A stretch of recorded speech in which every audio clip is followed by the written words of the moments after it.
got a book there, yeah, because there's something I want to read out of the book. Okay. Yeah, Okay, don't, you know, come on. Sorry. Intriguing. Where's your trust?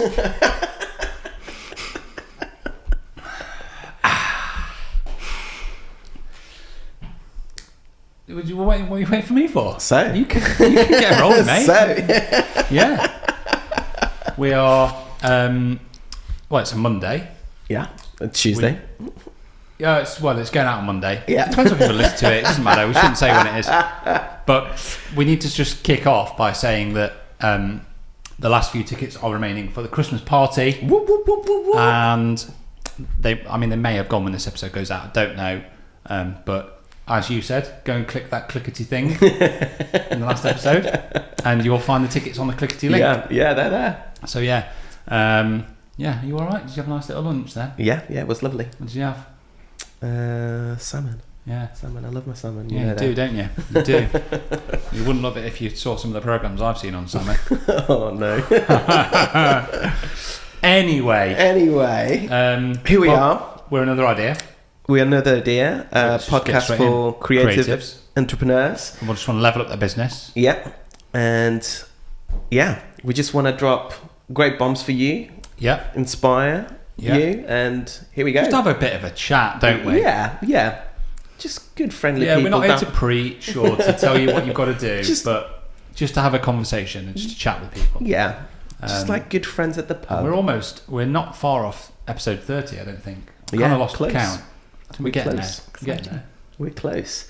But yeah, we've got a guest today, though. We've got a guest today. And actually, before we introduce her, I think it's just really important just to explain where she's kind of come from in terms of... Yeah. She was a guest. She was a guest. She was a member of the audience. Yeah. That we put out a couple of months ago. Mm-hmm. It's a bit of a blur, isn't it? Yeah. And literally from having a conversation over a pizza box that day, I was very much like, Christiane, you need to come and just sit with us and have a chat. You were very insistent. And fast forward a couple of months, here you are. You've come up from Bath. Yeah, come from Bath down you're train. sat in front of the cameras and we're filming you. Yeah. And you tried to worm your way out of it a couple of times. You're like, no, I know, I'm going to do it. Then you were like, can I bring my friend to come and... So I was like, no, come on, you've got this. You've got it. You can do it. Yeah. And here you are. Here I am. Hello. Great to have you here. But no, on a serious note, like honestly, I can remember you saying something to me. I'm sure we'll get to in a little bit, but I can remember you just saying something to me, and I was like, "Brilliant! It's that kind of thing that we need to talk about." In fact, we might as well just say it straight away. It was you saying to me that you said your son hates you in the summer. He said he hated my job. Oh, he hated your job, not you. Okay. Yeah, no, not me. Yeah, for the benefit of not exaggerating, for the benefit of the podcast, let's just go hates you. Possibly that's coming in the teenage years, I'm sure, but he hated my job. Sam loves clickbait, you see. Yeah. Things had been pretty intense, yeah. And there had been one wedding after another, and it was literally kind of leaving very early in the morning before he was awake. Yeah. Coming back in the afternoon, and where I'd normally then just collapse on the sofa instead, I was straight back in the workshop doing the next one till midnight, and it did reach a point where he just said, I hate your job. Yeah. And that was a bit of a moment. Which for how old was he then? Like 8, 9? He's 9, yeah. He's 9. Yeah. 9-year-old boy to say that and to be aware of it and to recognise it, I think is a really big thing, isn't it? Yeah. I think of a lot of lads that age would probably just be on their iPads. I'm thinking, buddy, you probably wouldn't even notice. Well, he is on the Switch a lot. Yeah. But I think, it was that there was no family time. Yeah. The family time had been lost in the kind of, all the post-pandemic catch-up. Yeah. And that is now a priority going forward. And it's interesting because we spoke on a wedding, Sam, just not long after that, about how you were taking August off from now on, which is, funnily enough, the same decision that Beth and I have made for Honeysuckle, that we weren't going to do any more August weddings, and we'd been turning them away for next year, and also we took this August off because it was just, at that point I was like, right, we need to make sure that there's a balance going on here. Yeah, that's really good. We have this habit of diving deep straight off the bat. Yeah, straight off the bat. Can I just tie up that first point though about like how Christiane just put herself out there by coming up from Bath on that whatever day it was, that Tuesday, to Derby, when she could have very easily just not come up. Mm-hmm. You could have gone, actually, do you know what, I've got stuff on this week, I'm too busy. But you did. You came up, and I think you took a few things away from the day. I remember having a conversation definitely. with you, and I remember you saying like you just felt really inspired, which was like for us it was amazing. Like we were really kind of. It was just great to get feedback, literally straight off the bat, really, from people. Yeah. But then just to see how that one decision has led to you then being asked to come on this podcast, and then you going, I am going to do that, and we've had conversations on Instagram about just you putting yourself out there as a brand and as a front a bit more, and you've started to increase that a bit more, just all off the back of this kind of decision to go, I'm going to go to Derby for that podcast. Yeah, 100%. Yeah, and actually going back to that very difficult post-pandemic period where it was all really intense,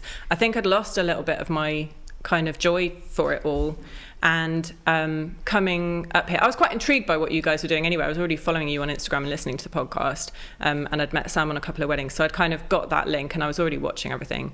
But coming up and listening to the other speakers, it just felt like a little bit of kind of filling your creative cup, just that feeling of like, what actually there's quite apart from wedding floristry, which I'm obviously fully embroiled in all the time, it was really nice to hear other people talking about their creative journeys, and that was very inspiring. So it was a really lovely connection to make. If you catch me and Igor just glancing away from you at any point, we're not being rude. We're still on your cameras. We're still on edge about the cameras, and I'm very aware that like whilst you're talking, I'm trying to keep eye contact. It's all good. It's all the good. red lights are all on. No, I heard this on the last episode, and lots had gone wrong, and so I was, So don't worry. Igor's just going to move the mic closer. Cool. Thank you. On the book that I read this on holiday, and it was just one thing that stood out. It was just a little paragraph, and I read it to you earlier, and it just reminded me of me and Christiane having conversations about putting yourself out more, and it just really hit home. It's like, this is kind of why, and I just wanted to share it on here. And it was, and this is from a girl called Lucy Werner, who does a book called Hype Yourself. And the paragraph is, consumers engage with the people behind brands because it helps them understand how the brand fits with their own identity. When you share who you are and what you are about, you don't even need to sell to your audience anymore because they have bought into you. And I can remember just talking to you like couple of months ago, was going like, you've got a great brand, you've got a great business, you've got an amazing product there, but what was really obviously lacking was who is Christiane. We didn't even know it was Christiane. It was just Honeysuckle Flower Co. And since that conversation, we're not taking credit over here. It's like you've done it. It's like you can take credit, absolutely. But you have just very gradually started to increase your activity on it, and straight away now you go on it and you go, oh, Christiane's here. And like it's been good to see like a bit behind the scenes stuff, and you've started talking to camera, which is just like amazing. It's so good to see. Yeah. Have you noticed that your audience have engaged with you differently since that? Have you seen a difference? 100%. Yeah. And I think one of the first posts that I did just after that was such a brief post. Can you tell them about the first post that you did? Which one was that? The stuff you put up like a time lapse, and I was one of the first people to see it. And by the time I went to comment back on it, you deleted it. You'd literally taken it down because you were questioning whether it was right or not. So one of the issues that I've always had with putting anything on social media is I am a chronic perfectionist, and so as soon as I put it up, I'll see all the things that are wrong with it. And I did have a little bit of a habit of putting things up, seeing something about it that wasn't completely perfect, and then just removing it. But I'm trying to just let go a lot more. I hope you've noticed I have been trying to leave things and not mind if they're not perfect. I think a lot of people will relate to that. Yeah, 100%. I very much relate to that. That's me to a T, really. Yeah. It's that perfectionist mind, isn't it? It is, and it's a blessing and a curse, because it's brilliant for the kind of jobs that we do, but it also can mean it's very, very difficult to let go or to move on from one project to the next, or to be satisfied. And what's the engagement been like since you've made that? What have you noticed to be different from your audience? A lot more direct messages, a lot of other suppliers and potential clients getting in touch and saying, relating to things that I've said or done on there. Whereas before I'd post a beautiful shot from some wonderful photographer of my flowers, and I would be like, people are going to love this because this is absolutely beautiful. And there'd be nothing would happen because it was just a picture. Nobody, people are just scrolling through these images all the time, and they're seeing beautiful things like that all the time. And as soon as it was actually me then people had something to say, and they wanted to chat to me, and they wanted to send messages, and people were actually requesting more time-lapse videos and things like that, which definitely I'd never had anything like that before. So it's a real change in engagement for sure. Amazing. It's great, isn't it? Yeah, that's it. Really good. It's just straight up logic, isn't it? And you see it working. Yeah, that's it. And we all need like little nudges like that from time to time. Sometimes I think you've already touched on it. Like it's very easy just to kind of settle into a routine. And I'm not saying they're bad habits, but like habits that maybe aren't as beneficial as the ones that you could adopt. And actually just to have that kind of what is it, like like that reset to say, no, come on, you can do this. Like you've got a good personality put out there. You should just go for it. Yeah. It's just good to see that it's kind of, I'm just pleased to hear that it's kind of worked out in that you're seeing that engagement, because now you've seen it firsthand. Yeah. There's no backing out of it now, is there? No, there's no backing out. No, I need to carry on. Is there, Christiane? There's no backing out of it, Christiane. No, she's looking down. I'm not sure. I'll keep it up. I will. You can't delete this episode either, Christiane. So I'm just letting you know. That's part of the reason I dithered when you said about it's kind of that commit. And you've already told your husband that it's edited, so in case you do put your foot in it, yeah. all we do is we don't chop anything out. Nothing gets chopped we really out. Don't say that. I'll get in panic. No, it's okay. But tell us about you. How did you start? And just a little bit about you. Well, I've been a florist now for about 15 years. So it's been quite a long journey. And I guess, right at the very beginning, I had no intentions of being a florist. I went to university and I studied drama with technical theatre arts. So that was all set design and stand-up comedy and Shakespeare and quite a kind of wide variety of performing arts related studies. But whilst I was there, I kind of came to the conclusion that I didn't have any contacts and I didn't have loads of money. And that if I wanted to have a career in this without those things, I could potentially spend years, decades just temping, doing jobs I didn't like, waiting for the moment when I would get a job that I did like. Yeah. And I sort of had a bit of a realization back then that I wanted to have a more happy every day and to be doing something each day that was inspiring and fulfilling, rather than waiting and waiting and waiting for potentially something one day that might never happen. So even before I finished my degree, I kind of knew that wasn't what I was going to do, but I wasn't sure what I was going to do. And so after I finished, I went traveling for a bit. And then I came home. I fell in love with this beautiful man traveling, and I came home and he broke my heart, and then I got appendicitis and I was just laid out on the sofa like, what am I going to do with my life? And my dad's an architect, and one of his builders came into the house and he was sort of chatting and he was a bit like, oh, what's she doing down there on the sofa? And his wife worked in a really big London florist. And he said, well, they're looking for work experience if you want to go and do it. You know, it's unpaid, but you could just hop along and do that for a bit. So I went, and it was just inspirational. As soon as I got there, the moment I got in, I was just hooked. I was like, this is it. This is what I want to do. Got the bug. Yeah, totally got the bug. I mean, the absolutely intoxicating scents and the colours. And in many ways, it was a bit like what I'd been doing. It was creating a scene, creating some magic, you know. And I think as soon as I got there, they realised that I was hugely inspired by it all. So after just about 3 or 4 days, they said, do you want a job? Amazing. And so that was my way in. And I was very, very lucky, because it was that contact with somebody who knew somebody else, and all that kind of same old story. But in the same breath, I'll say I do think that both they and I saw in that moment that I lit up. Yeah. And it was the first time in years that had happened. I was just like, this is the world for me. So you just know it, like in your body, don't you? Like you just feel it, can't you? Yeah, like 100%. That adrenaline or whatever it is that just like courses through your veins. Yeah. When you're like, this is. I still think with photography as well. Mm-hmm. You know, it's the same buzz and adrenaline that you get from just finding your purpose, isn't it? Yeah, absolutely. And it was quite an exciting environment, because it was all kind of high fashion, lots of celebrity clients, lots of big events, all the kind of big banks parties and all that kind of stuff. So the things that we were creating were really exciting. It wasn't just like bunches of flowers at a local florist, which is how a lot of people began. Actually, for me, I was very lucky that I went straight in to this really, really exciting environment where everything was on big scale. And so that was a good beginning, because you're really going to get caught up in that, I think. Yeah, I can imagine the difference from just doing bouquets of flowers to installations like for weddings is a big jump. But then if you've gone from just doing straight into like huge corporate events and exhibitions that actually come into weddings, you kind of go, I've got this. Yeah. Very true.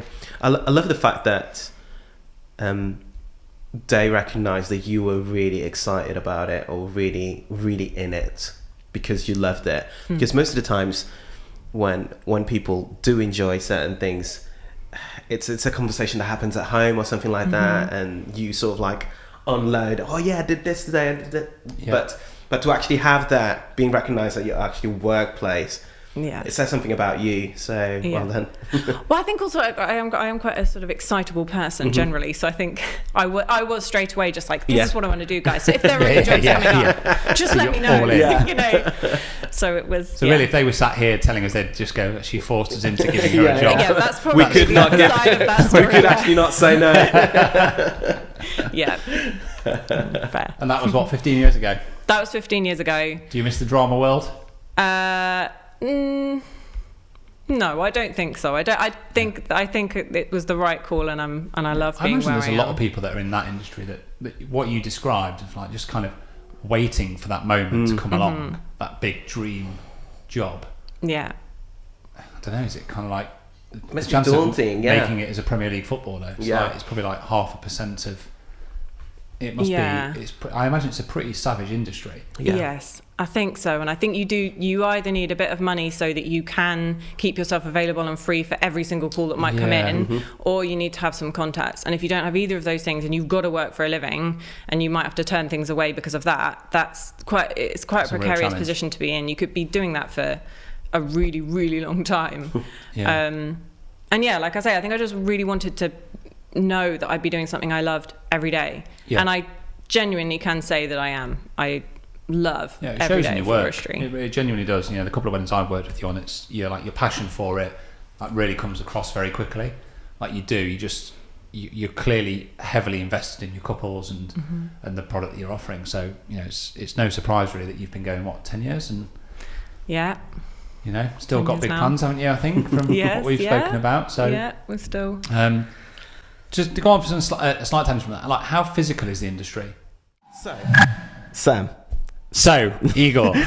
Studio Ninja. Yeah, let's talk a little bit about our sponsor. And I was wondering about what we need to say in this little section, because I really want to talk about just how vital it is to my business. And one thing that came up recently was, in my own business, was that I was thinking about whether I need to get a VA on board. Like, do I need somebody that's going to help me just, you know, perform some of the admin tasks? And when I looked at it and it really boiled down to what do I need somebody on board for, I realised that I don't actually do much admin. Yeah. And I don't do much admin purely because of Studio Ninja. Yeah. Everything's automated. Yeah, my invoices, my diary, my questionnaires that I send out. Email templates. Chasing up invoices.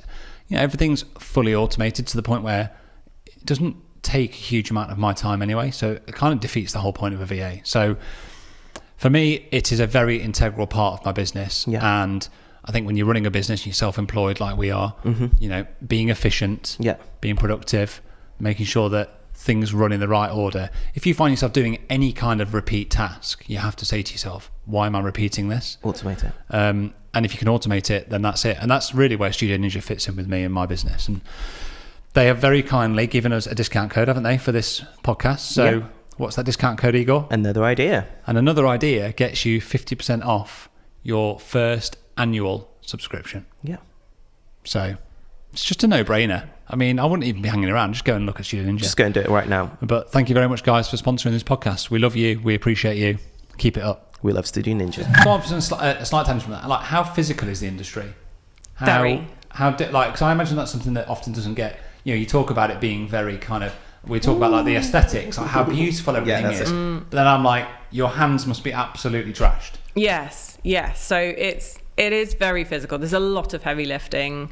As soon as I go to the suppliers, and then I'm getting all the big crates into the van, and then back out again at my workshop, and then filling 40 buckets of water and lugging them around the room, and then once you start the installations, then you're throwing into that kind of. We have these big steel frames and heavy bases and things you have to carry around. There's a lot of driving. There's a lot of early mornings, and then of course when everybody else has had the wedding, that's it. But we have to go back and deconstruct everything and clean everything and take it all apart.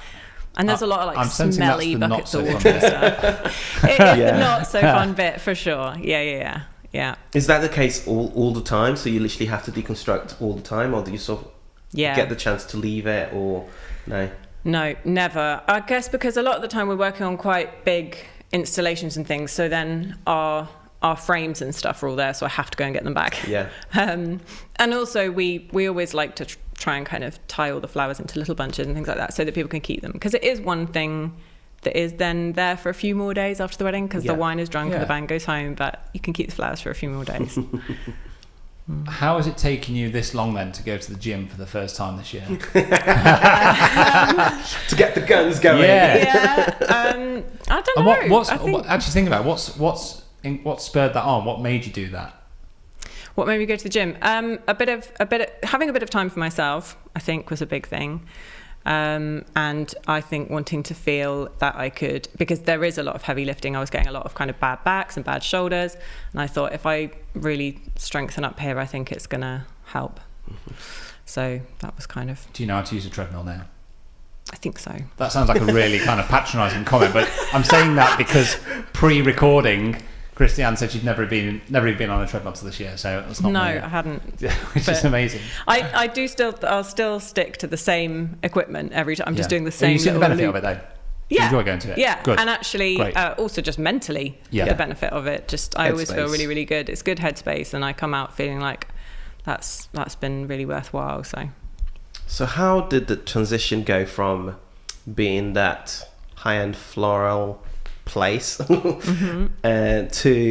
you doing your own thing? Really, what sort of spurred it for you to sort of make the jump? Well, so I met my husband, and he was a banker at the time in London, and I persuaded him to give it up and come travelling with me for a bit, because I wanted to go travelling again, till I had the bug. So we went away for a year and travelled all around, and when we came back, we decided we weren't going to go back to London, so we moved to Bath. And at that point, I worked for another florist for a little bit, and then we had our son. But whilst I was pregnant with our son, I kept getting sick. I was getting repeatedly ill with pneumonia over and over again. Yeah. And we couldn't work out what was going on. And then I had my son, and that carried on for another couple of years, I think, with no one really having any clue why. What it was.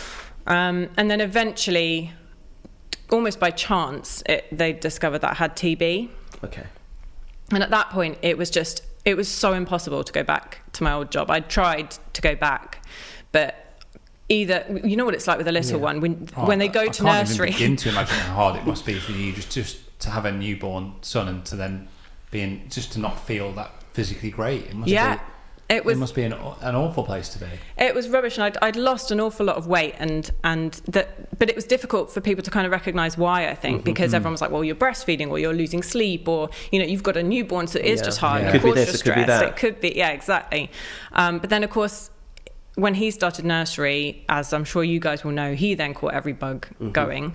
So I was trying to work for my old boss with him constantly getting sick and me constantly getting sick, and it was just not happening. So I left, and I was quite miserable, and my husband at that point was like, you should go out on your own. And you won't be surprised to hear this, Sam, but I resisted it for a bit. Did you find excuses? I did find a few excuses there. I was like, I'm not sure I can do this, and I'm not sure that it's for me, and I don't want to be a boss. And I did resist it for a little bit. But it really, in some ways, was the only option for a little bit. The medication for the TB took over a year. So that all of that was taking a very long time. And I had friends who were getting married. So I did a few friends' weddings on a very small scale. But the venues, it was 2 different venues, got in touch saying, we'd really love to have you as a recommended supplier. And at that point, I didn't even have a company. So I just was like, okay. So yeah, that no company, no name. No, it's just nothing. me. It was just literally me.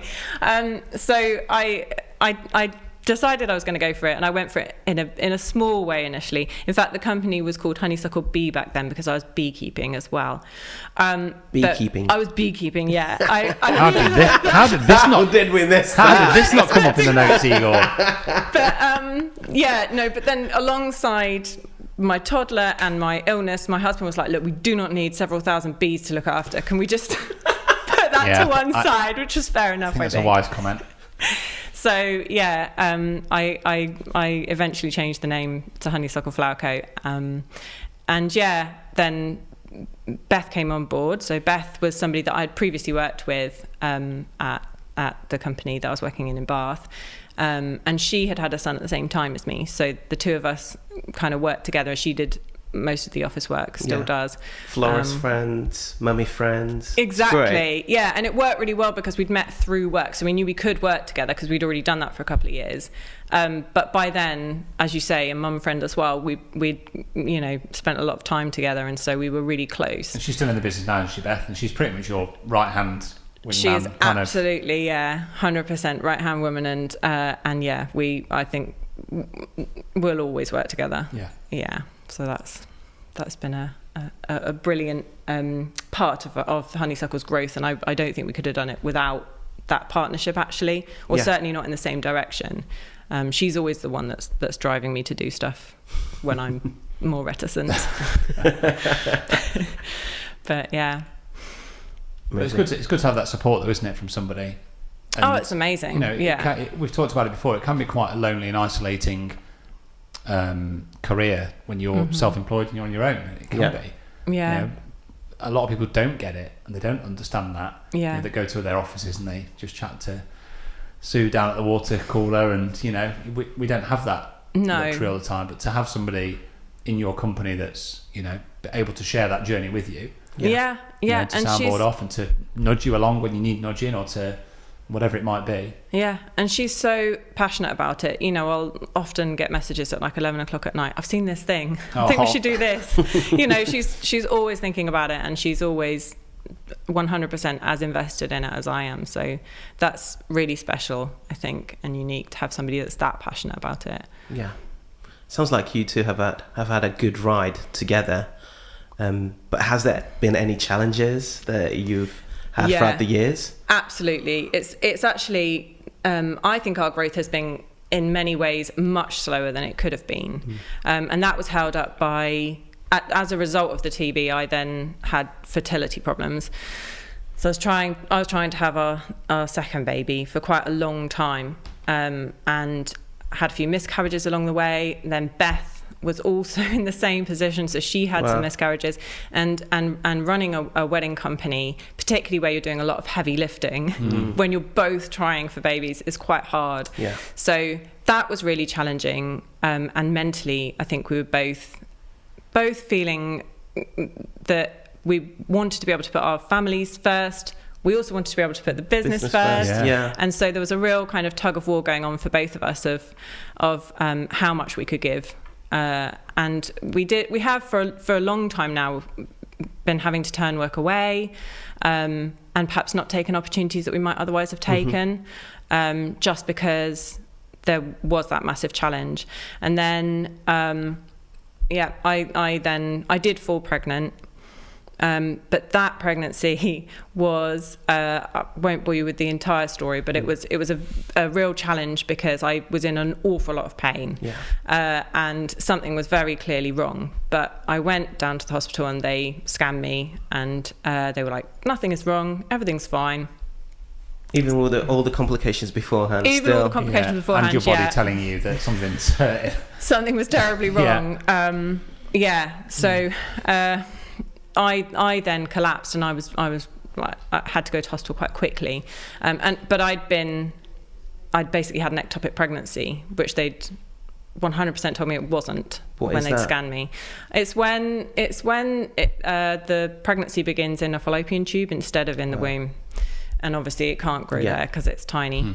So as it grows, there's a risk of it rupturing, and if it ruptures, you can die because you just internally bleed. which is what happened. And so, but because the brain's an amazing thing, because everyone kept telling me there's nothing wrong with you, I was walking around with this thing, so it had ruptured, and I was walking around in terrible pain, like, oh, I'm such a hypochondriac, I really need to pull myself together because there's nothing wrong with me. I actually walked myself up to the hospital, and I was like, I just want to check again because I'm like crying with pain here. And the moment I collapsed, I think, is the moment when it had ruptured. Even then, my husband called a paramedic, and I, I guess as a result of what I was going through, was having a panic attack, which I'd never had before, so I didn't understand. We both thought I was having a stroke. And the paramedic arrived and diagnosed what she could see, which was a panic attack. So she then went away. So there was all these kind of mistakes, one after the other, bang, bang, bang. And I walked myself up to the hospital, and I was like, I really just need to check because I'm in such pain that each footstep was hurting. So I feel like something's wrong, and I know you guys have scanned several times. Lots of people have looked at me, and everyone's saying that nothing is wrong. And they were the lady who saw me that day. You sound like being terribly nice about it. But excuse me, please, could you just? You had every right to almost be kicking off and going.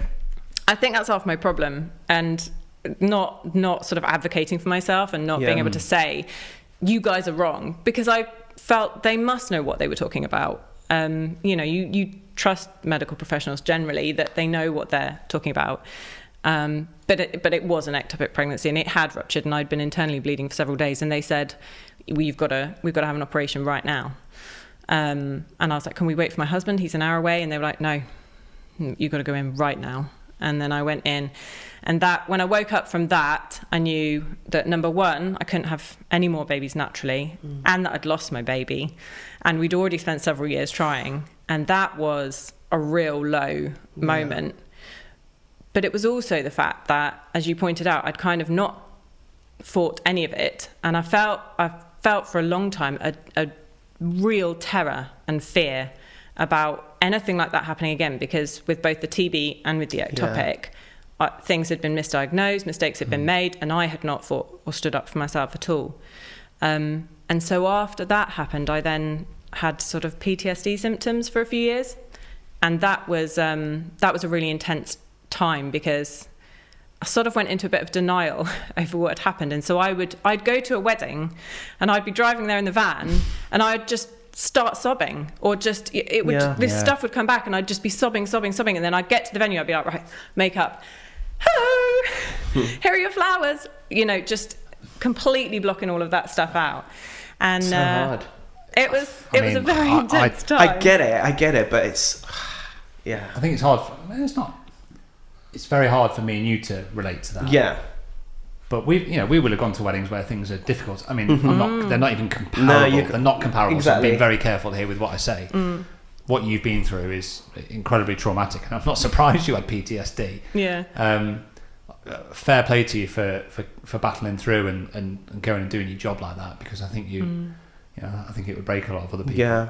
I think a lot of people would be able to relate to it. Yeah, I think so. And it's probably something that's way more common than we could even begin to imagine. I really think it is, and it's part of the reason that I'm happy to talk about it, actually, is because I do think there are a lot of women in the wedding industry around this age who are starting or continuing building their families, and I think it is really, really common, and not enough people talk about how that affects your work. Yeah. Particularly, I think, with weddings, because everything's booked so far in advance, so you're trying not to overbook yourself in case you fall pregnant, in case you have a baby, then you have a miscarriage, then you could have done that work, but you haven't done it, and there's all those kind of emotions wrapped around that.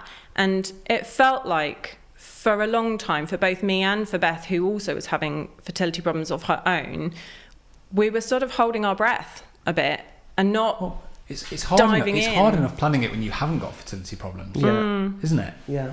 So then you throw that into the mix as well. It's an almost impossible situation to be in. Yeah. And I have got absolutely no doubt there'll be a lot of people listening to this that will be like, thank you for addressing it and just bringing it up and kind of normalising it a little bit. Yeah. Because it's a very difficult subject. It made me think of like when Gemma gave birth to Buddy. Like 2 days later, I was off to France. Oh gosh. And it's a really hard thing to do, but I'm like, okay, well, I'm physically fine. I haven't got to deal with. I've just got to go and do my job. But to be the person like who's carrying the baby, and to then Mm-hmm. have the pressure of delivering a product or a service to an industry that's everyone's having a great time. Exactly. That's the one that really got me when you were explaining everything. Feelings, isn't it? You very much having to almost like, I don't know, switch off, or I don't know how to say it really, but how did you process that? Going back to the, getting there to the wedding and Here I am. putting your makeup on. Well, I think I was well practiced at it because I had to do it with my son as well. It was the same thing, I'd finish the wedding and then I'd get in the van, cry all the way home, get back to nursery to pick him up. Hello, how was your day? And you put it on for a lot of people. And actually, although I talk about it quite openly now, whilst I was in it, I really didn't speak about it. I almost kind of lost some friendships through just, lots of people around me were having their second or even third children, and I still didn't have mine. And that was a really, really odd side to it, was that I began to get jealous. And I'm not a jealous person. I never really covet other people's cars or watches or anything. I've never had that as a facet to my personality. And it's an ugly emotion. It's a horrible thing to feel jealousy. But I felt really jealous of all the people around me whose families were just naturally growing, and also jealousy of people who were able to just push their business because they had no other, there was nothing else going on. The only agenda was their business. And I could see people, flying. And I felt like I can't do that and I can't do this. And so I was really stuck. It was a really, really stuck place to be, and Beth was in the same position. I was going to be my question was how does Beth fit into this as somebody else that's obviously going through a similar sort of process? I mean, this is where having that support probably was vital, wasn't it? Now at this point, it was invaluable, and also just being able to understand what each other were going through, which I think it'd be quite hard to understand if you weren't actually going through it. But particularly at the same time, we sort of, it's a bit crass to say, but we almost tried to make light of it. We were kind of ping-ponging miscarriages back and forth and just, each stepping in for the other. So there'd come a time where she'd be really unwell or having a really terrible time, or she'd have just lost a baby, and I'd have to take over everything for a time to just look after things and just say, do you know what, Beth, you just take your time. You come back to me when you're ready. And then she would do the same thing for me, and I'd be in hospital and she'd be getting back to clients and saying, Christiane will be back soon, she's just not very well this week, and and it's not something you can really share with clients either. So it was really difficult kind of keeping that facade of we're just carrying on as normal, business, nothing. Because you don't want anybody to feel worried about what's going to happen with their wedding next year, and we didn't have the answers as to where either of us would be. So that was tough. But that said, we've kind of managed to grow through it. And we both have a little girl each now. So come on, it's kind of episode over. But what's her age? So Hazel is 4, and Beth's little one is 2. Amazing. Nearly 3. I mean, I don't know where to sit. I know, right? We're just like... I have unbelievable amounts of respect and admiration for you, though, first and foremost, just to be able to sit in front of us today and just be able to openly talk about what must have been a really traumatic experience. I think is incredible. And I'm like I said earlier, there'll be a lot of people that say thanks for kind of just addressing it and making other people feel as though they're not on their own with it. Because it is a hard industry to be in, isn't it? It is. There's so much forward planning. Life goes on, and we all have to put on this front for our business sometimes, and it's difficult. And you can't take any of that into your work. And like you said, in the wedding industry, everybody is on such a wonderful high. And when you go in to see them, you have to match that. You have to be this little ray of light that turns up with flowers. You can't have a sad face. You've got to turn up looking like, I'm so excited for your day. And always I was excited for their day. That was a real emotion, but sometimes it was a bit hard to get into that zone in those moments when you've just been in your van bawling your eyes out. Yeah, absolutely. It does make me think though, isn't there a way of doing it where you would be able to be open with your sort of like clients or what I'm just trying to see the other side of the coin, if that makes sense. Well, the only experience I have of ever letting a couple down was 2019. 2019, Buddy got scarlet fever, and then about a week or so later, I was unwell. I thought I just got a bit of a cold or a flu of some sort, and then I remember being at home and feeling so unwell that actually my mum came over because Gemma was concerned. Oh no! And my mum came over, and I think we just called 111, and then went to the walk-in centre, booked me an appointment. My mum took me to the walk-in centre, and they called an ambulance when I was there because my blood pressure was so low. Oh, no. And it turned out I'd got some kind of variant of scarlet fever. And I was on a drip. I was fine. I was fine. I was back home the following day, but it took me 4 days to just get off the sofa. And I can remember having to ring my couple to say, I'm not going to be able to make your wedding. I physically cannot move. They said I should be all right by the weekend, but by Friday I was like, this isn't going away anytime soon. And I'll never forget it. I phoned her up, and I'd been putting it off for like 5 hours. I'm going to do it in a bit. Just trying to pluck up the courage, or trying to find the words to go, I can't really make your sorry. wedding. Yeah. And her response to me saying, look, I'm so sorry. I've been unwell this week. I had a variant of scarlet fever. She went, it's okay, don't worry. It's like, these things happen. Yeah. And I've got cover in place, so it was all okay. Yeah. But in my head, I built it up to be, the world is going to end. Yeah. Yeah. Yeah.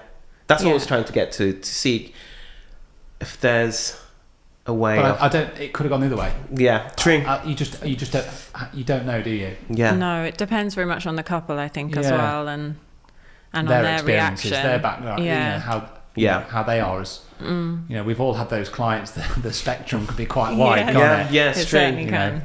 Yeah. Tricky grounds. No, it wasn't something I ever really shared with any clients. I did have to hire a lot of freelancers, though it was, which meant less profit, frankly. Particularly, so Hazel is an IVF baby as a result of all of that. And during that period, heavy lifting I think it would have been okay, but I just was so fearful. Imagine. I was terrified that I was going to do something wrong. And so, we had to hire in a lot of help across that period. But I think that was good for the business. It meant I had to trust other people to come in and help, and I had to find people that I could trust, and people who had the same kind of style of floristry, and the same level of skills and the speed, which is quite difficult in floristry. A lot of freelancers can work quite slowly, and that can be quite stressful. It's quite stressful sometimes. 100%. It feels very hard to just move the conversation on from what we just talked about. But let's segue back into flowers, shall we? Yes.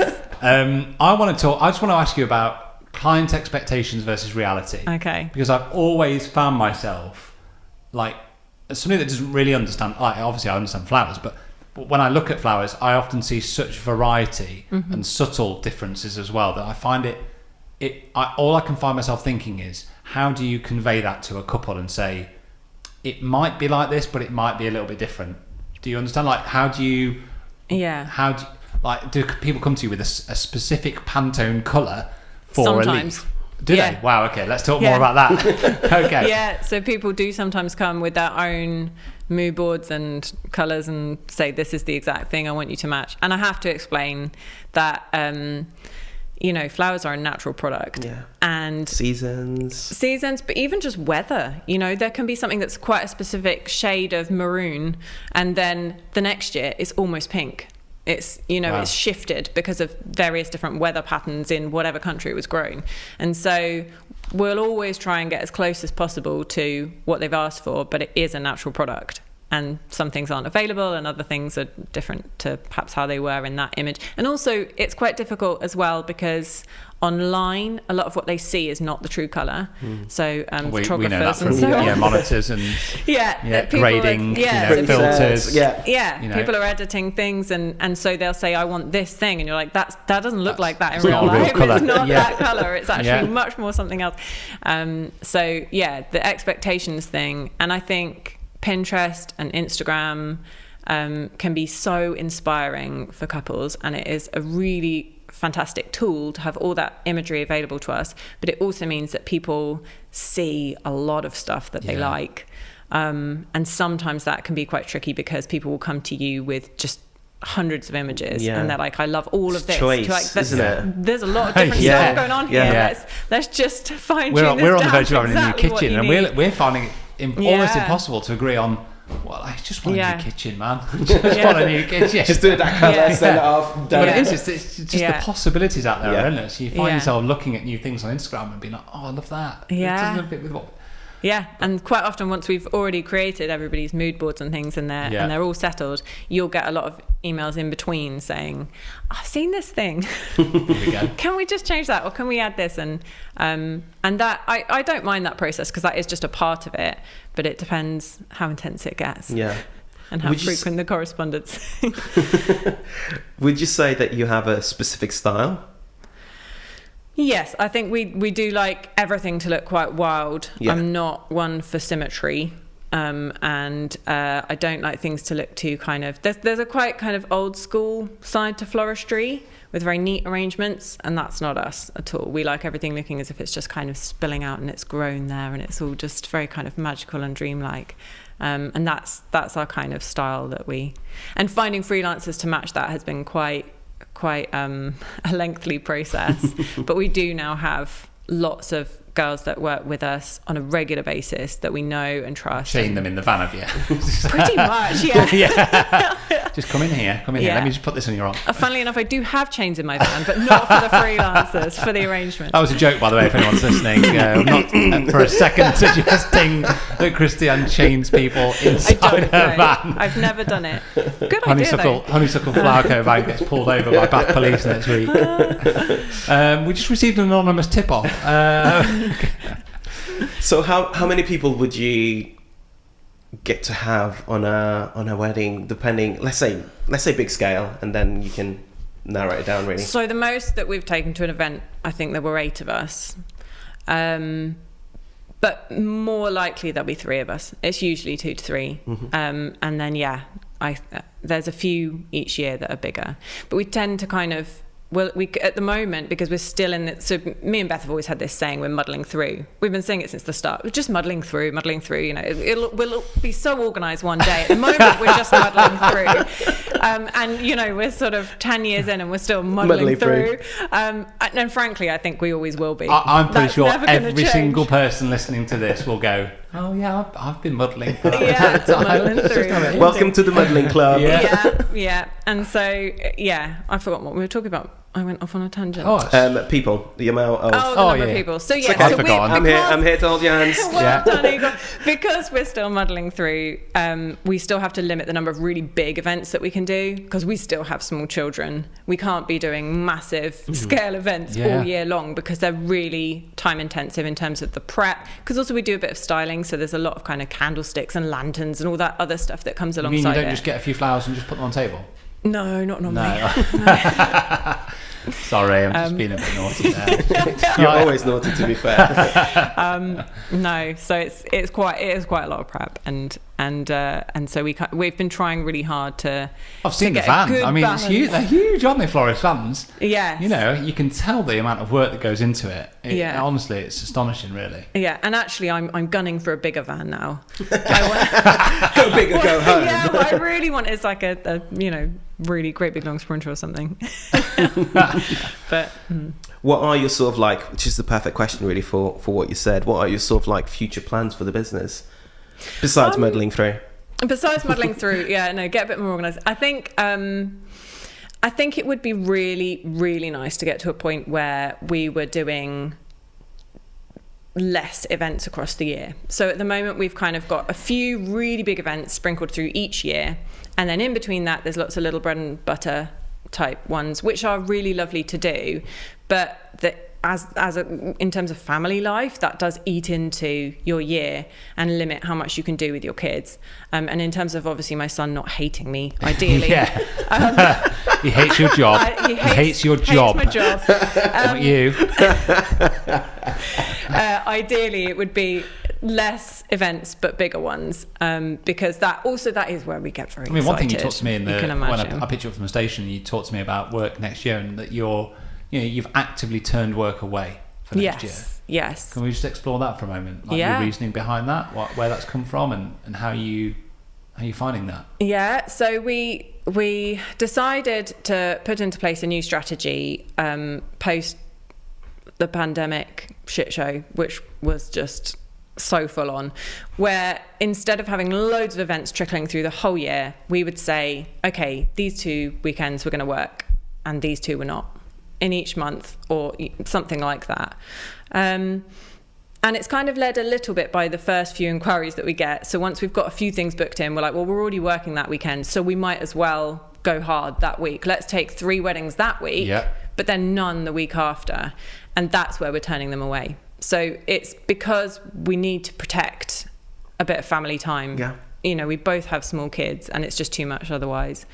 And frankly, when Owen said he hated my job, I think my husband probably could have felt the same way, but he just didn't say it. He was very supportive, but I think he was like looking after the kids every weekend. Alone, and that's 9-year-olds don't intense. have filters though, do they? So no, exactly. Yeah, I think he's a great support, but it is a bit much to ask when it's every weekend. And do you guys feel the same? Do you have to work? Absolutely. We had a conversation earlier about the episode that's going to go out after this one about how we set boundaries now, and one of the big things for me is exactly what you've talked about. Is if going forward next year, I'm going to keep a weekend off every month without fail. Yeah. Ideally 2. I'm the same as you. If I get a Saturday wedding and an inquiry comes in on the Friday and it's nearish, I'll do it. Yeah. Because I'd rather do the Friday and Saturday, do a block, and then have the next 2 weekends off. Yeah. Exactly. But that's part of that part of being able to build that boundary comes back to being able to charge the right amount in the first place. Yes. So actually, the reason I'm in that position now is because of the decisions that I made 4 or 5 years ago to say, right, by this point, I want to be charging X. Yeah. And if I hadn't made those decisions, I wouldn't be in a position to be able to go, I'm going to take these weekends off because I need it. I'd just be doing 55 weddings again, and it's just it would kill me. Yeah. You don't hear that much being talked about in terms of like being strategic with your pricing, in order to allow affordability to actually have time with family. Yeah. It just makes sense. It's not even that. Sometimes it's about being able to spend good time on your business as well. Yeah.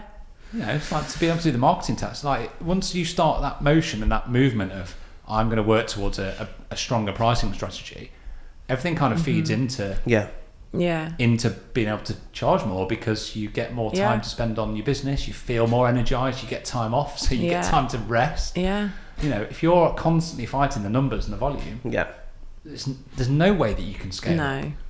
It's also more efficient for us as well, because we're already going to the suppliers that week. We're already buying all the flowers. We're already hiring the freelancers. We're already potentially hiring vans when we're spilling over out of my one that's not quite big enough.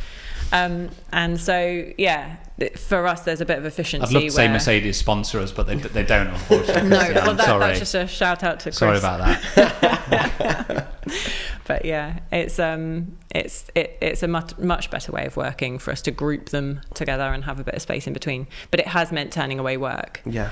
And sometimes that's really hard, especially if we've got a very busy July next year. It's completely packed. And just recently somebody inquired with what sounded like a really beautiful wedding, and I was like, shall I just take it as well? Did you see the pound signs? The pound signs, but also just actually genuinely just how pretty I knew it was going to look, because I am a total sucker for anything that's going to look pretty. And so there was a bit of me that was like, oh, this is going to be such a nice one. So obviously I took it.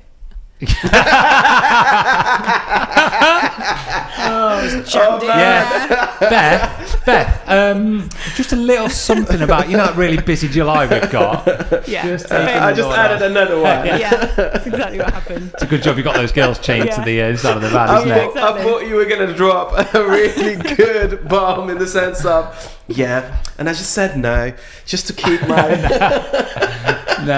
my time with family. But you are taking August off though, pretty much, aren't you? So I am taking August off, and I'm going to try and be really strict about that every year, because I think it's really it's also just, I think you said this in a post recently, it's that particular time of year where it's kind of in the middle of the wedding season, and I think you can really lose pace and not interest, but Flag of a bit. interest. Yeah. You start Flag. to flag a little bit. And I think last year having that August off meant that, or this year rather, having that August off meant that when I came back to it in September, the last few weddings that I've done in the last couple of months I've been so excited again because I just had that break and that little bit of headspace and missed the flowers a bit.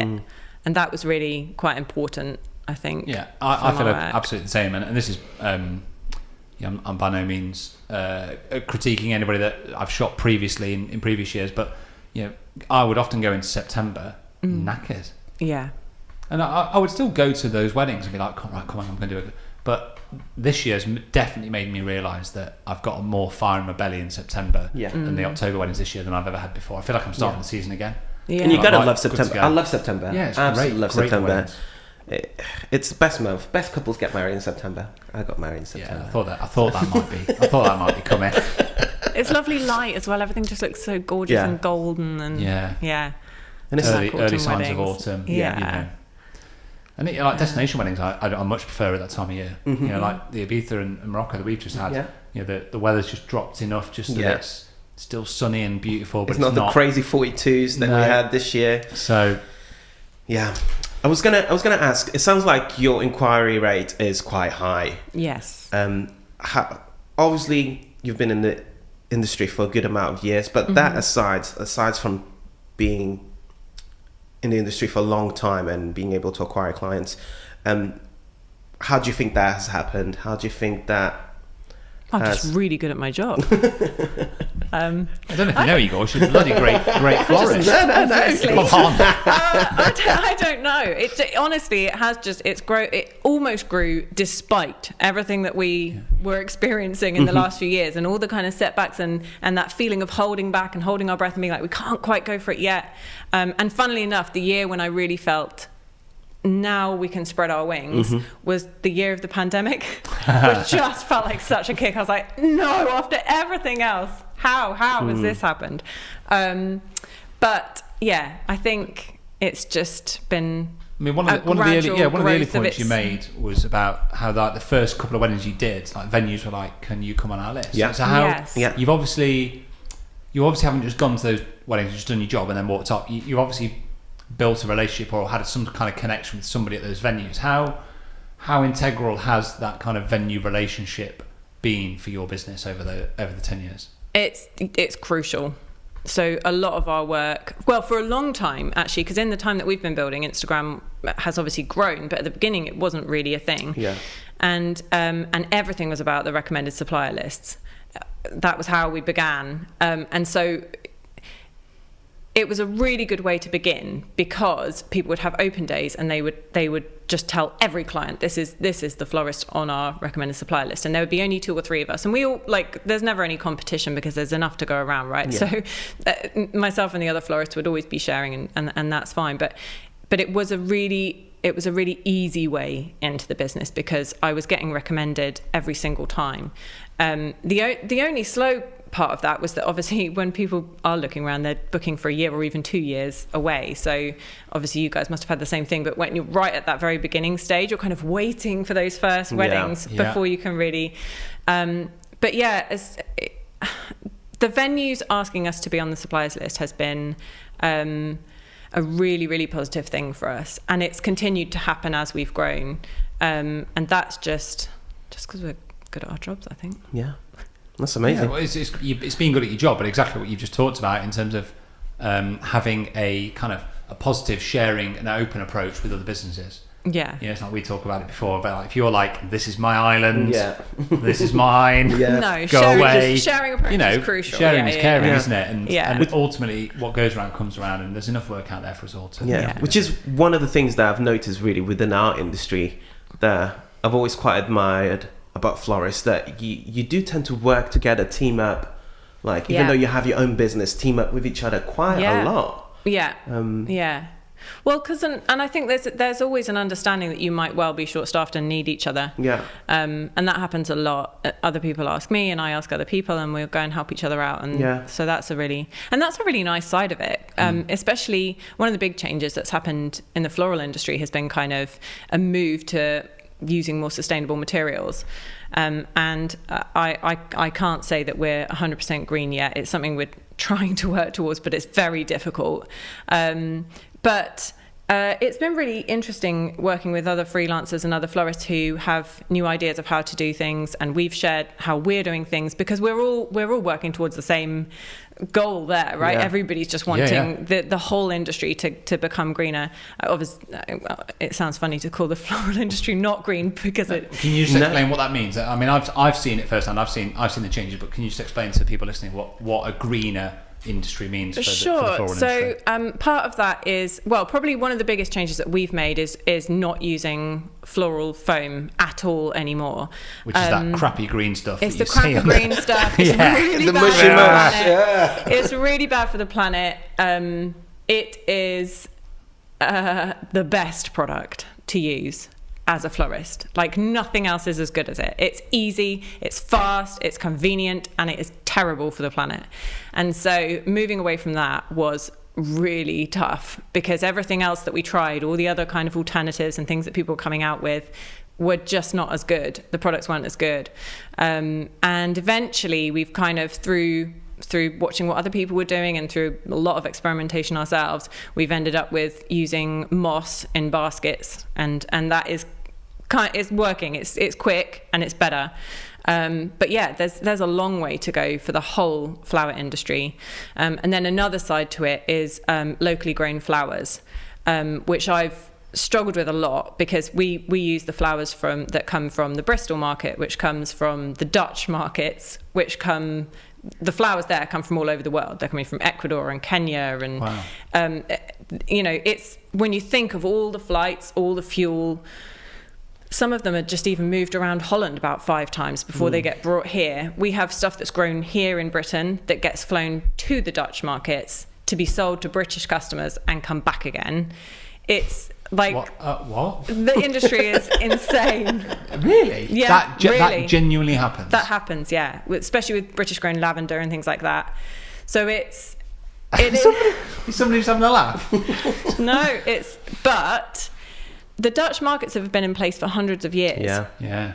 And they are the scale and variety is unbelievable. There's nothing close to it in the UK. It's incredible, and I recognise that simply because at least 5 of my biggest weddings, speaking to the florists and everything else, it comes from Dutchland. It's incredible, and I keep hearing in the same countries about it, and I'm like, what's so special about it? Really, I didn't get it for a while. It's the quality and the quantity, and there's just nothing else like it, really.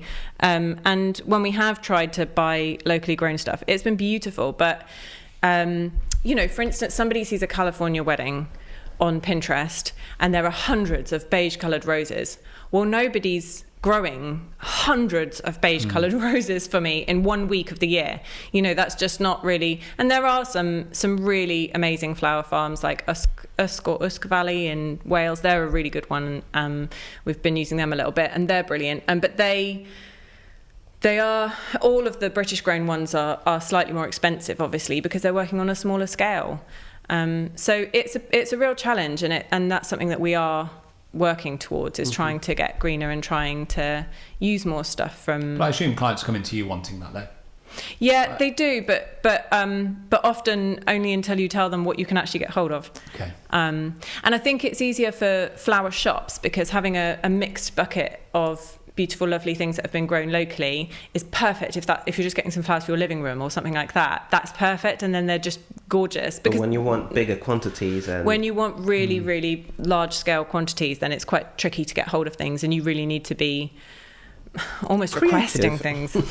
So yeah, it's what we need to come up with. It's a challenge. Is a product that replaces the crappy green foam thing that decomposes. Yeah. And that's our.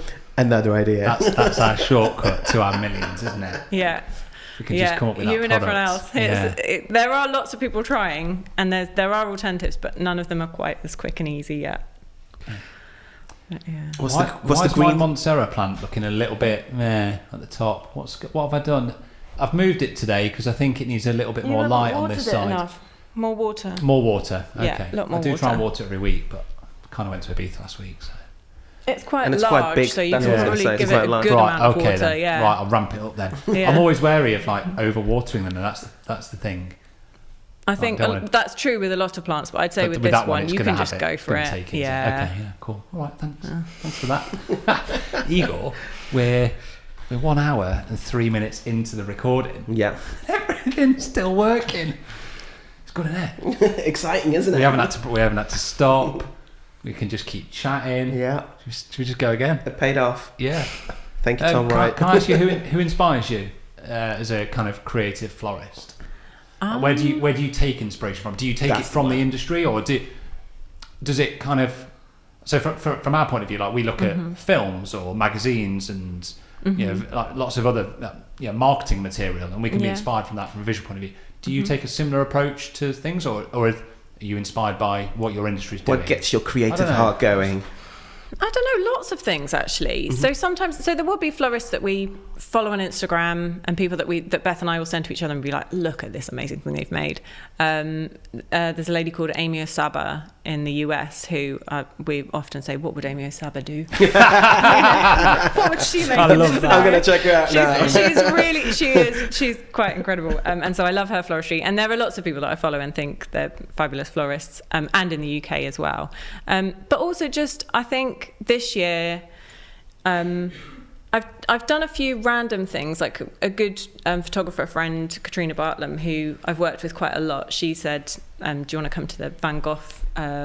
What's it called? The exhibition that was all kind of 3D and up on the walls of all his paintings." You didn't throw the tomato soup over the painting, did you? No, it was really inspiring, and it was nothing really to do with floristry. But after that, I just felt like, I really need to think a bit more outside the box with stuff that I'm creating. And so sometimes it can come from a different source, not necessarily just looking at flowers. But yeah, that's amazing. No, that's really good. It reminds me of that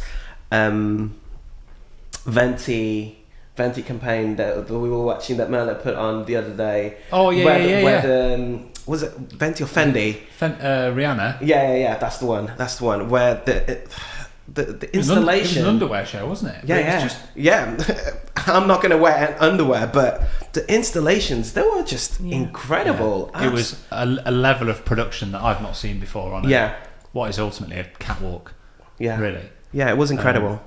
Just a little side note on that. Have you noticed, or either of you guys, have you noticed how big fashion brands are now starting to try and outdo each other? Like the catwalk feels like it's kind of gone. Yeah. They are like, how do I create something outside of a big, space that's just a classic catwalk? Like Alexander McQueen did one in like a huge sort of bubble, and did you see that one in the field on like a dirt track and like a like a building site? They're all trying to kind of outdo each other. It is. I find it incredible. Yeah. No, I've not seen any of that, but that does sound very exciting. It's incredible. I suppose again, it's all part of the, I'm not saying it's just Instagram, but it's that social media influence of like, how do I create something that's more visual than what people are already used to? Yeah. Like that spray-on dress as well recently. That was pretty incredible. Again, it's all for, it's marketing, isn't it? Yeah. Sometimes it's taking the time as well, I think, to go and explore what you can create outside of weddings. So we've done a lot of photo shoots and collaborations with other suppliers, which I think led, if I go back a little bit, I think led to a lot of our growth that kind of pushed us out of the original venues that we'd been working at for ages and into lots of others. And that one of the earliest shoots that we did with Katrina Bartlam, that photographer, we just went to a beach in Wales, and I didn't buy any materials, and we said we're just gonna gather stuff. We're just gonna find stuff, and we took loads of props, and then we just gathered loads of like bracken, and it was amazing. It was incredible. Loads of kind of dried stuff. I think I took a little bit of pampas grass or something, but now pampas grass has exploded everywhere. But back then no one was using it, and we just gathered loads of wild stuff, and we went out onto the beach, and it was the day of Hurricane. what was it, Ophelia or something? It was like some crazy hurricane that came in, and all the tide came in hours early, and all our props washed into the sea, and it was an absolutely bonkers day. But to this day, we're all still so inspired by it. All three of us love it, and we're like, we've got to do another beach day. We've got to do another day like that, and just go into the woods or something and create things out of nothing. Yeah. And it was kind of like a little challenge to ourselves, not to just create the stuff that we would normally do for weddings, but to do something really different and just let nature sort of inspire us. Yeah. I love that. That was wonderful. Absolutely love that. We, in some ways, as an industry as well, it kind of like puts in my mind, puts me a little bit to shame, because I should be doing that more often. Like trying to just get creative for the sake of being creative and really push things. Yeah, that's it. Yeah. That, you know, may or may not go somewhere, but the purpose is just to go out and just explore and to be creative. And and you never know what may come through that. Yeah. No, I think people can do more of that. Yeah. Shall we go for the last question? Yeah, go on then. Yeah.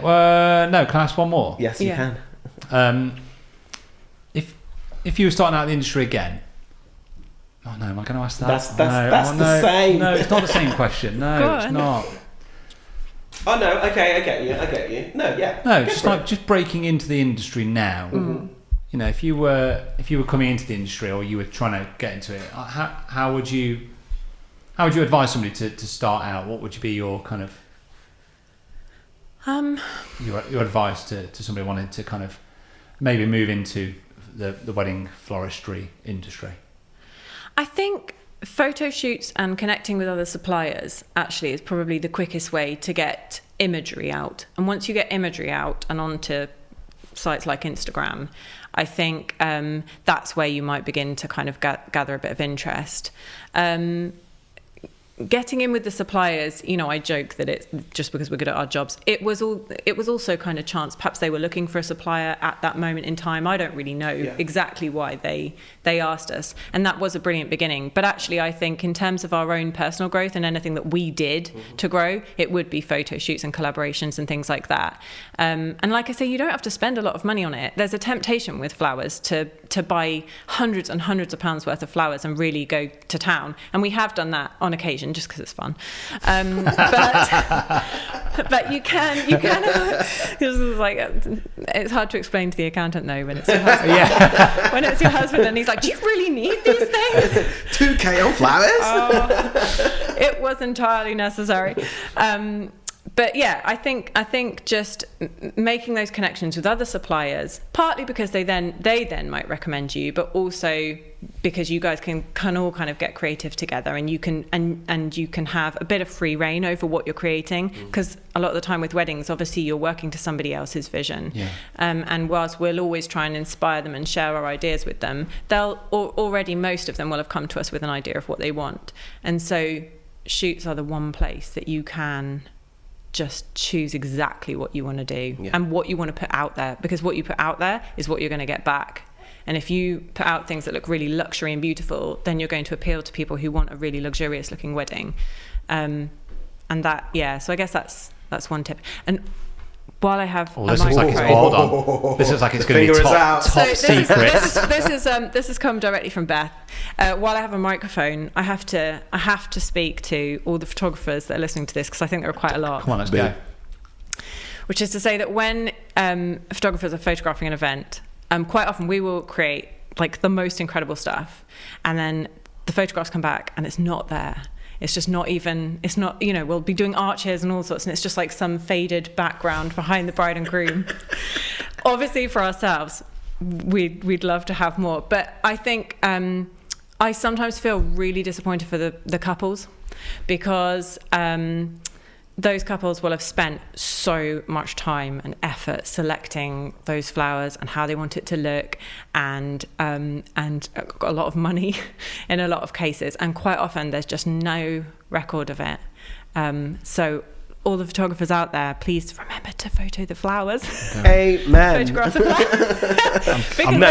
flowers. My mind's racing now with the previous weddings we've done. Did I cover that? Pretty sure. No, I was going to say, I say amen simply because I'm really hot on details. I'm really hot on that sort of thing, and I love it. And having conversations with florists and whoever else is there, the planner or whatever, I'm like, sometimes they feel surprised when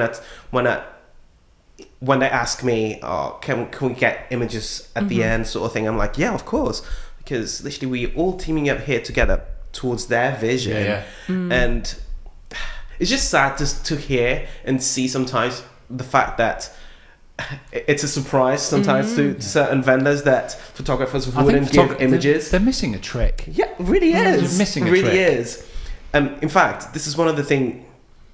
When I was shooting a wedding, it was probably Marrakesh. Yeah, my last one, or maybe the penultimate wedding. I was shooting the wedding, shooting some details and everything else, and I'm talking to the GoPro just so I can actually go back to my notes afterwards and show it to whoever, and just literally saying that whilst you're here, try to capture as much for the vendors as for the couples, because from a business point of view, you are literally getting so much. So these are inquiries. You are gathering inquiries right now. So it's building that footprint, isn't it? Yeah, it really is. I posted some shots from Ibiza yesterday. Yeah. Put a story up with some of the images. I tagged some suppliers. One of them was the chef. Yeah. Like the chef Ibiza. I saw that.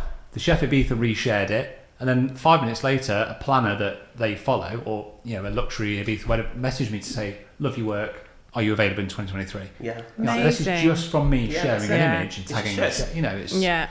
It's connection. And exactly what Christiane just talked about there, like, doesn't matter what you do in what industry, like, never underestimate the power of just building connections with people and just being friendly, being pleasant, being nice, being welcoming and open to connections, because it's just invaluable. Yeah. And you were afraid of coming and you're here dropping bombs left, right and centre. Boom, boom, boom. I was under strict instruction from Beth. She said, you're going to have a lot of photographers listening, so you need to make an announcement here. You've been warned, guys and girls. You've all been told. When we install something utterly beautiful, and then the photographer will send you the image. This is neither of you, obviously. The photographer will send you the images, and you're like, yes, there's a link. And you click on it, and it's like hundreds and hundreds of pictures of the guests eating a vol au vent, and you're like, where are the thousands of pounds of flat? This is like she's on a rant now, isn't she? Should we just go and get a cup of tea? Yeah. Let's just go. Carry on. Anyway, but it's also, like I say, it is also for the clients, because we know, having worked with them for such a long time, how much thought they've put into those things and how much they've wanted to create a particular vision. So it's really important to capture it. Here's a final little freebie for you as well that I try and do, is just take a photo of the suppliers as well. Working. They might not like having the photo taken, but trust me, when it comes through and it's a nice photo and they're like, oh, there's me working, I'm going to show up on Instagram and put that out there. That's true. For the sake of like 5 seconds, just to go, hey, I've taken your photo. There you go, great. Nice little freebie to end on there. Right, final question. Go for it, Igor. So, we're trying to always end the podcast with this question, so the audience should know what it is. But if you're listening for the first time, you travel back in time and you're able to talk to the 14-year-old you. What would your advice be? I think it would be the same advice I would still tell the 39-year-old me, which is not to care so much about what everybody else thinks. I think I spend much too much of my time being concerned about what people are thinking of me, my work, what I've said, what I've done, overthinking things. And I definitely think I did that a lot at that time of my life, of very much trying to fit in with other people's kind of thoughts, and perhaps should have been a bit more me. And also, don't chase boys all the time. I always say that too. That's amazing. Brilliant. Seriously, Christiane, you've been absolutely amazing. From I'm really pleased you came out. I think you've given so much knowledge. Thanks for having me. You've been incredibly open. I've got absolutely no doubt. So we've touched vulnerable. on a few times that your openness and honesty will be hugely admired by a lot of people. You've made us laugh a little bit. Definitely made me laugh. Got a little bit emotional. Almost tear up. A little one in the corner. I was watching you and your glassy eyes. I'm like, I'm holding it. But yeah, no, just really excited to see where you take your business as well now, and Thank you. You know how much longer you muddle through for.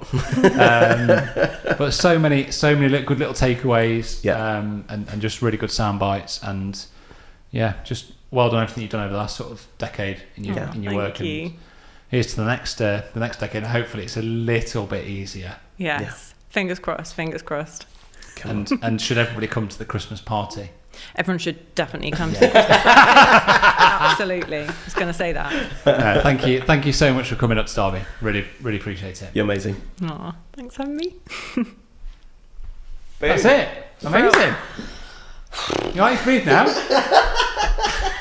I mean, we still roll it. Do you want a glass of wine? I can give you a glass of wine if you want a glass of wine. I think I preferred it when you had the breaks.